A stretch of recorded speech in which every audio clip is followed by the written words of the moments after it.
CCDM এর কাছে ক্ষমা চেয়ে শাস্তি কমাতে চিঠি দিয়েছেন তাওহিদ হৃদয়, এমনটাই নিশ্চিত করেছেন প্রিমিয়ার লিগের টেকনিক্যাল কমিটির সদস্য ওভি আব্দুল্লাহ নোমান। আগামীকাল হতে পারে হিয়ারিং, তারপরই কার্যকর হবে হৃদয়ের উপর আনা 2 ম্যাচের নিষেধাজ্ঞা, 80,000 টাকা জরিমানা ও 7 ডিমেরিট পয়েন্টের শাস্তি।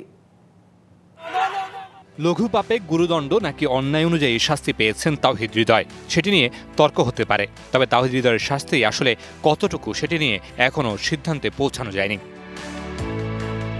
2 ম্যাচের নিষেধাজ্ঞার পর আবার বাড়তি শাস্তি আনা হয় হৃদয়ের উপর, তবে সেই চিঠি এখনও পৌঁছায়নি তার কাছে। মঙ্গলবার সেই চিঠি পৌঁছানোর পর হৃদয় আপিল করেন কিনা সেটি দেখে হবে শাস্তি কার্যকর। প্রথম যে ইয়েটা ছিল ওটাতে ছিল 1 ম্যাচ সাসপেনশন আর ছিল হচ্ছে 50,000 টাকা জরিমানা। এখানে শাস্তি দিচ্ছে হচ্ছে তার 80,000 টাকা জরিমানা, 3 ডিমেরিট পয়েন্ট। সন্ধ্যার পরে যেহেতু সিসিডিএম এই কাগজটা দেওয়া হয়েছে, এটা কিন্তু মানে হার্ড কপিটা তাকে দেওয়া হয় নাই। আমি যতদূর জানি তাদেরকে অফিসিয়ালি জানানো হয়েছে। তবে তার আগে সিসিডিএম এর কাছে নিজের ভুল স্বীকার করে শাস্তি কমানোর অনুরোধ করেছেন তাওহিদ হৃদয় ও তার ক্লাব মোহামেডান, যেখানে একাদশ সাজাতে অপারগতা জানিয়ে শাস্তি কমানোর আবেদন করেছে সাদা কালোরা।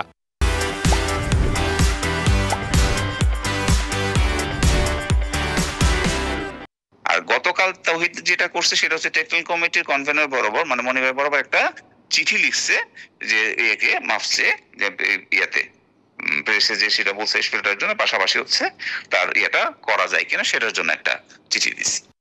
হৃদয়ের কাছে চিঠি পৌঁছানোর পর হৃদয় শুনানির আহ্বান জানালে সেখানে কমতে পারে শাস্তি। অবশ্য 2 ম্যাচ নিষেধাজ্ঞা থাকছে বলবৎ, তবে 7 ডিমেরিট পয়েন্ট থেকে কমলেও সেটি 12 মাসের জন্য হৃদয়ের নামের পাশে লেখা থাকবে। এই সময়ে হৃদয় যদি আরও ডিমেরিট পয়েন্ট পান, সেটা যদি গিয়ে দাঁড়ায় 8-এর ঘরে, তাহলে নিষিদ্ধ হতে পারেন 4 ম্যাচের জন্য। তাই তো একটা বছর চাপের মধ্য দিয়ে সতর্কতার সাথে পার করতে হবে তাওহিদ হৃদয়কে।